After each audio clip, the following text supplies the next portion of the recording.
I feel honored to get the chance to speak to you all today. I spent a lot of time thinking about how I can explain why I cherish Veterans Day so much.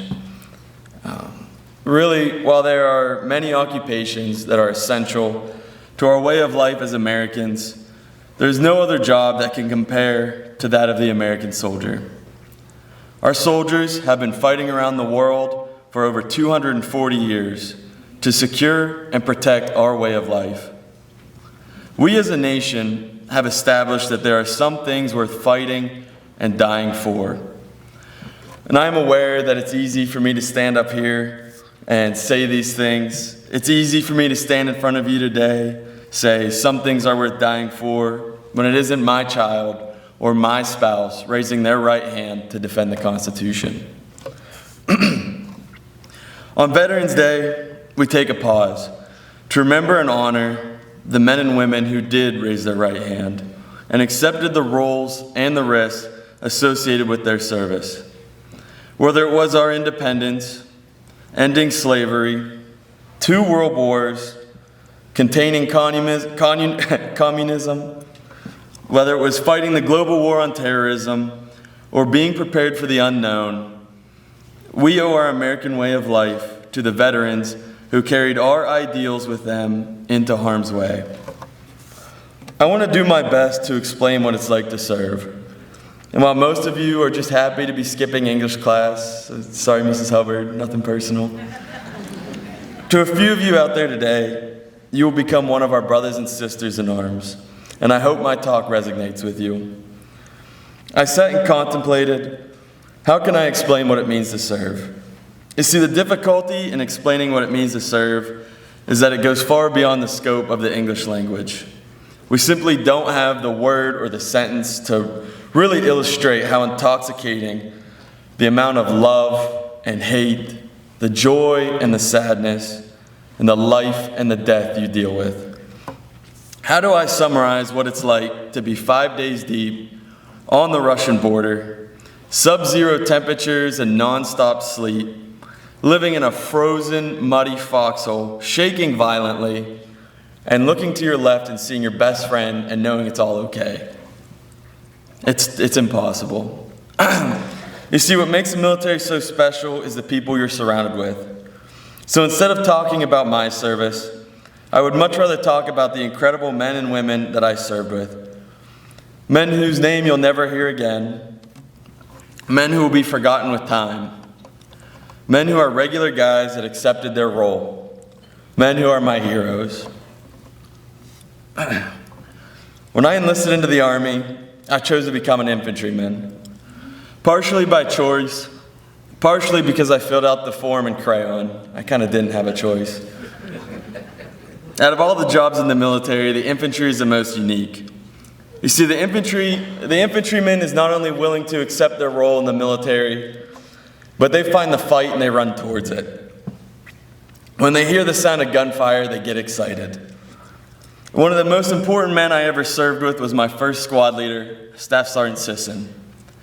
Sisson spent over 3 years total living in the Middle East. He fought terrorism head on for years. He pushed me every day, between late nights studying battle drills, to learning how to detect IEDs and clearing buildings, mine wire obstacles, and trenches. To this day, I accredit Staff Sergeant Sisson with the reason I've not only been a successful soldier, but had the ability to lead and train young soldiers beneath me.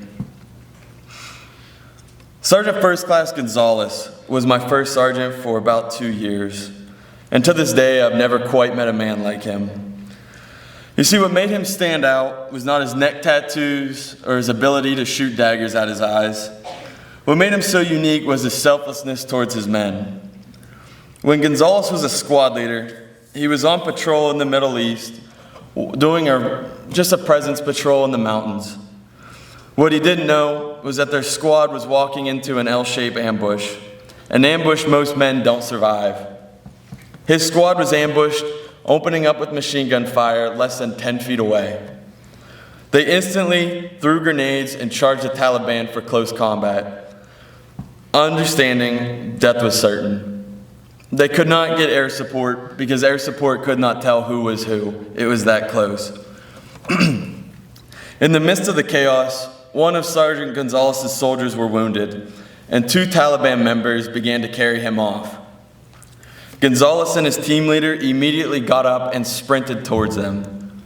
Gonzalez and his team leader were shot repeatedly, multiple times in the head and the chest. Both ran through the crippling pain, the blood loss, and the fear that they were dealing with, and saved their soldier and brought him home. His team leader was awarded the Medal of Honor, and Sergeant Gonzalez received a Silver Star with recommendations to upgrade to the Medal of Honor. Lastly, one of my greatest friends, Michael Marty Martinez. Michael was a forward observer with Headquarters Company, and we happened to show up to the unit at the same exact time. Me and Marty used to work side by side, myself as a sniper, and Marty as a forward observer, which means that he got to call in air support and bring the helicopters, and it was always a great display. He was a brilliant guy who met each day with a smile. We used to give him a hard time because he would walk 75 feet out of his way just to shake your hand and say, "Hey, it's good to see you," and turn around and walk back. He was one of a kind. I attended my leadership course with him, and upon completion, we both received our promotion to sergeant. 23 days later, Marty was killed. At 22, he left behind a 21-year-old wife, a 3-year-old, and a 1-year-old. He didn't know his youngest child, but he was proud of him. I miss him every day, and every year on August 23rd, I buy him a beer.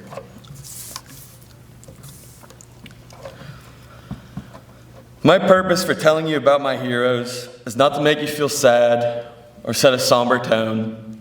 It's actually quite the opposite. You see, if you brought any one of these men in today and you told them what they would go through, the trials, the tribulations, and the death, they would do it again in a heartbeat.